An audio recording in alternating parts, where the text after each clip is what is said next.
ഈ വീഡിയോയിൽ ഞാൻ നിങ്ങളോട് വളരെ ഇമ്പോർട്ടൻ്റ് ആയിട്ടുള്ള ഒരു ഓപ്ഷനെ കുറിച്ചാണ് പറയാനായിട്ട് ശ്രമിക്കുന്നത്. സാധാരണ നോർമലായിട്ടുള്ള എന്നെപ്പോലുള്ള ഫോട്ടോഗ്രാഫേഴ്സ് മറന്നു പോകാൻ സാധ്യതയുള്ള ഒരു ഓപ്ഷനാണ്.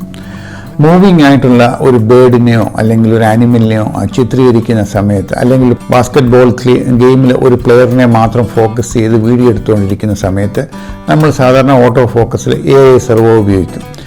ഈ AI സെർവോ ഉപയോഗിച്ച് കഴിഞ്ഞാൽ സബ്ജക്റ്റ് മൂവ് ചെയ്യുന്നതനുസരിച്ചിട്ട് ക്യാമറ ഫോക്കസ് അഡ്ജസ്റ്റ് ചെയ്തുകൊണ്ടേയിരിക്കും. എന്നാൽ ആ സബ്ജക്റ്റിൻ്റെ മുമ്പിൽ മറ്റൊരു സബ്ജക്റ്റ് വന്ന് നിന്നു കഴിഞ്ഞാൽ ഒരു പക്ഷേ നിങ്ങളുടെ ഫോക്കസ് നഷ്ടമായേക്കാം. സോ അങ്ങനെ വരുന്ന സമയങ്ങളിൽ നമുക്ക് ഏറ്റവും യൂസ്ഫുൾ ആയിട്ടുള്ള ഒരു ഓപ്ഷനാണ് കണ്ടിന്യൂസ് എന്നുള്ളൊരു ഓപ്ഷൻ. ഈ ഓപ്ഷൻ ഓൺ ചെയ്ത് വെച്ച് കഴിഞ്ഞാൽ ഈ ഒബ്സ്ട്രക്ഷൻ ഉണ്ടായാലും തിരിച്ച് വീണ്ടും വിസിബിൾ ആകുമ്പോൾ camera will again focus the same subject. അതൊരു വളരെ യൂസ്ഫുൾ ആയിട്ടുള്ള ഒരു ഓപ്ഷനാണ്. പ്രത്യേകിച്ച് ഇങ്ങനെയുള്ള ഗെയിംസോ അല്ലെങ്കിൽ ഒരു ബേർഡിൻ്റെയോ ഫ്ലൈയിങ് ബേർഡിൻ്റെയോ മൂവി എടുക്കുന്ന സമയത്ത് അതിൻ്റെ ഇടയിൽ കുറച്ച് ഒബ്സ്ട്രക്ഷൻ വരാൻ സാധ്യതയുണ്ട്. But when it become visible again the camera will automatically focus that subject.